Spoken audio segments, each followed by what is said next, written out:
আজকের আলহামদুলিল্লাহ প্রস্তুতি খুবই ভালো। আপনি দেখতে পাচ্ছেন, আপনি যদি এসে থাকেন, আসার পথে আপনি দেখবেন পুরো চট্টগ্রামই অলমোস্ট লোকে ভর্তি হয়ে গেছে আমাদের এই মিটিংয়ের উপলক্ষ করে। আজকে আমাদের এই সভায় বিভিন্ন আইকনিক তরুণ বা ক্রীড়াবিদ তারা আসবে কিছু বার্তা দিতে।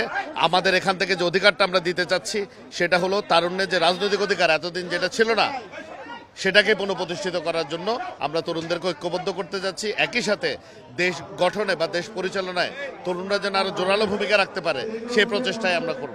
আপনারা কালকে সেমিনারগুলোতে কিন্তু ছিলেন, আপনারা দেখেছেন যে আমাদের সেমিনারের লক্ষ্য হলো যারা জাতীয়তাবাদী দল কিংবা তার অঙ্গ সংগঠন করেন না, বাংলাদেশের শিক্ষক, ছাত্র, আপনার তরুণ ইঞ্জিনিয়ার, তরুণ ডাক্তার, তরুণ কন্টেন্ট ক্রিয়েটর, যত ধরনের মানুষ আছে, তরুণদেরকে আমরা সমবেত করেছি।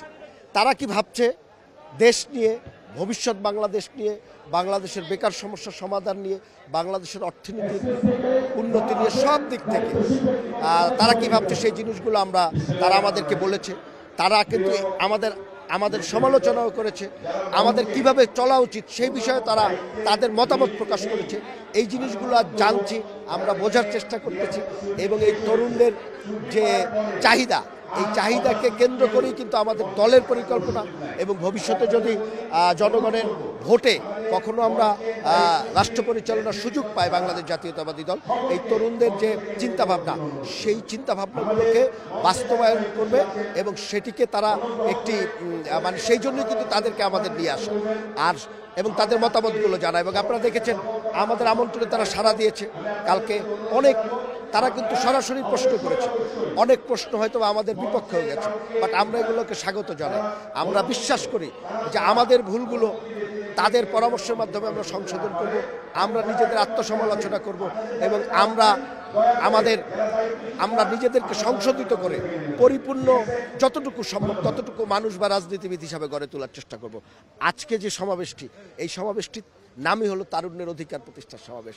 আপনারা দেখেছেন যুগে যুগে যখন লড়াই করার প্রয়োজন হয়, সংগ্রাম করার প্রয়োজন হয়, জীবন দেওয়ার প্রয়োজন হয়, তখন কিন্তু তরুণদেরকে ডাকা হয়।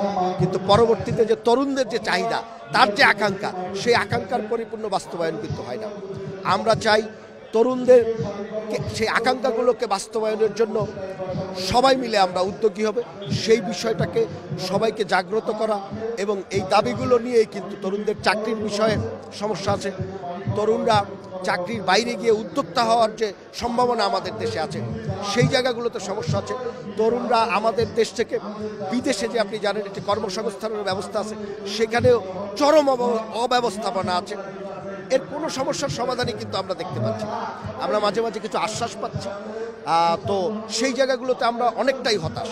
এবং সর্বোপরি একটি জিনিস আপনি দেখবেন যে আমি একটি কথা আপনাকে এইভাবেই বলবো যে অনেক কিশোর তরুণ হয়েছে, তরুণ যুবক হয়েছে, যুবক বৃদ্ধ হয়ে গেছে, কিন্তু তার ভোটাধিকার প্রয়োগের সুযোগ পায়নি।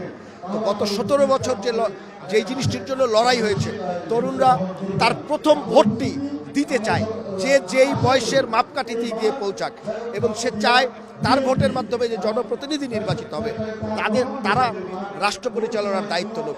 এই যে প্রথম ভোটের আকাঙ্ক্ষা, এটি কিন্তু সবার মধ্যে আছে। এই ভোটটি যত দ্রুত বাস্তবায়ন হবে, তত তরুণদের এই স্বপ্ন এবং সম্ভাবনাগুলো বাস্তবায়ন হবে বলে আমরা বিশ্বাস করি। এই সামগ্রিক বিষয় নিয়েই আমাদের সেমিনারটির কথা বলেছি, আমাদের সমাবেশ, আমাদের সবাইকে আমরা অংশগ্রহণ করছি এবং আমাদের দলের বাইরে যারা আছে তাদেরকেও আমরা আহ্বান জানিয়েছি। আমরা বিশ্বাস করি এবং আমরা জানি অনেক তরুণ আসবে আমরা কি বলি সেটি শোনার জন্য।